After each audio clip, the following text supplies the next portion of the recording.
Textiles and garment sector is bracing to feel the brunt of the tariffs. US accounts for around 30% of India's total textile exports. The value of these exports last year was nearly $11 billion. The industry is also asking for government intervention, and exporters are calling for a special financial assistance package to tide through the crisis. Abhimanyu Sharma brings us a ground report.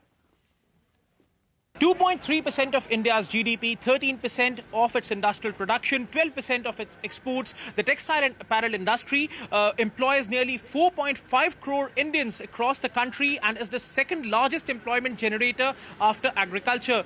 The industry is facing headwinds after imposition of 50% tariffs by the United States on exports from India. Of course, there have been indications that front-loading of exports has taken place in the first 4 months of the financial year, as the overall exports from India to the United States in the first 4 months of the current financial year have increased by 21.6%. Now, several ways and means are being looked at by the government. Of course, it's pecking hopes on the upcoming festive season and also on export diversification to several other geographies to be able to soften the blow for exporters. The countries which are also garment manufacturing countries like Bangladesh, Vietnam, Indonesia, Sri Lanka, the tariff on these countries is 19 or 20%, whereas on India it is 50%. So any goods, similar goods that we will send from India, it will cost buyer 30% more.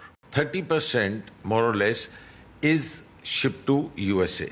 So when such a huge volume will go out of the picture, it will be very difficult for the industry to survive. It has to be a very, very practical solution by the government, not only GST, because GST, even if GST is removed, it doesn't help us because as it is, we get the GST refund. It has to be a direct subsidy of at least to the tune of at least 10%. The industry is seeking not just a relief in the GST to ensure more domestic usage, but is also seeking more export avenues across the world, across different geographies to cushion itself from any adverse impact of the US tariffs. Apart from that, the industry is also seeking subsidies from the government to tide over the current crisis, even as India's exports of textiles and apparel have become uncompetitive compared to several of its peers like Vietnam and Bangladesh. All right. On that note, we take a short break, but don't go anywhere. Our coverage of President Trump's tariffs continues, and we will also try and get your reactions from companies in India Inc. on how India can be ready for the situation ahead.